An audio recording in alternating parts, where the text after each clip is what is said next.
Pisces, welcome to your weekly Sidereal Astrology forecast. This is for April 25th through the 1st of May, 2016.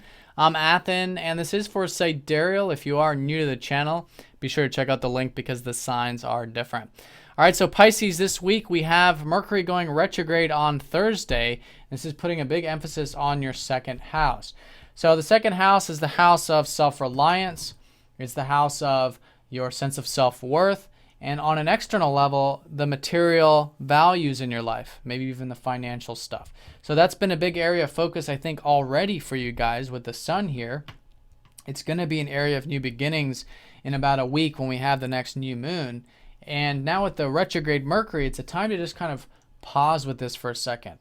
Kind of pausing with the financial stuff or pausing with anything involving your self-reliance, because up and through May 22nd for the next 3 weeks, it's a good time to be reflecting on these matters. Maybe even redoing some of the financial stuff so you have more of that material security. Redoing and rethinking about your sense of self-worth so you have more of that worth, more of that self-reliance there. So Thursday is a good time to just kind of pause with those things because, like I said, you're entering into a reflection with it. So it's good to just kind of sit with it and see where things take you. Now, I do want to say, too, that Mercury rules your 4th and your 7th. So anytime Mercury goes retrograde, it's a good time for you guys to be reflecting on both your relationships and also on your home and family matters, and maybe even your health. So if there's anything you're redoing around home or need to redo, good time to do that. Anything that you might be rethinking about relationships, good time to do that for the next few weeks. Now, one thing about the second house, too, is that not only can you be gaining energy by cultivating the financial stuff or enjoying things in your life, maybe attracting your values. And the big thing too with the second is being grateful for what you have in life. But you can be, I think, really attracting that stuff from the second part of the week onward, because you're going to have Venus go into the second. So that's when you're really starting to see the values in your life that you have.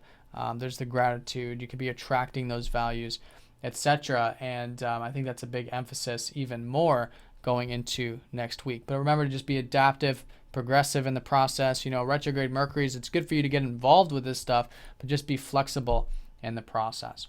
Now, what's really interesting about this retrograde is that Mercury is going to be sextiling up to Chiron throughout all of it, because Mercury is slowing down, so he's in this exact orb with Chiron.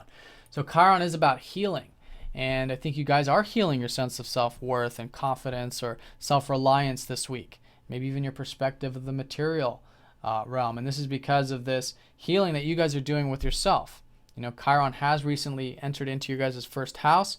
So it's a good time for you guys to be doing that self-awareness, self-exploration, seeing where you might have some wounds or insecurities in your life that you can accept. These aspects of self you can accept and do that inner healing work.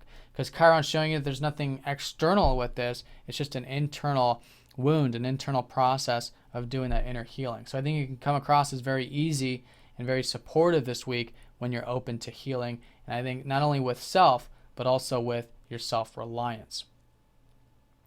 Now, also about this week too, is that last week you had that full moon in your 7th house of relationships, right? So there was either something cultivating or there's some more awareness last week about your partnerships in life. So now it's a good time to be working on that, implementing that if it was an insight or a particular thing or whatever. The third quarter phase this week is about putting that stuff in motion, integrating it, and applying and really living the relationship stuff or awareness that you had since last week. Now, as we approach the weekend, the sun is going to be sextiling up to your modern day ruler Neptune. So you guys might be feeling quite expressive. This weekend is certainly a possibility. You could be perhaps seeing the serendipity and, again, this willingness to let go and have faith and trust about the financial material stuff or about your values in life. And this is from all the spiritual work you guys have been doing behind the scenes with Neptune in the 12th, with your psyche, having more of that acceptance in life in general. And so it's directly supporting that. It makes it a really good weekend for anything relating to enjoying the simple pleasures of life and the good meal, the relaxation, all of that kind of stuff. And another thing too is maybe even the routine. You could find that, tranquil or enjoyable. Maybe getting things done at the regimens, the routine, the work environment, diet, stuff like that, I think can be quite easygoing. And that's very important because this is a big emphasis for you these next 2 years, is cultivating that earthly self-improvement with the North Node here.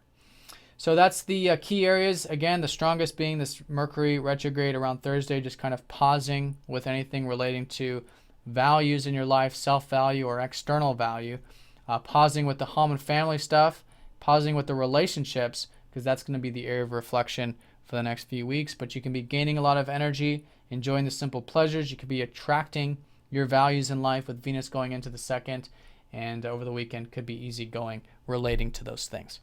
All right, Pisces, so have a fantastic week. Thanks for watching, and I'll see you all next week.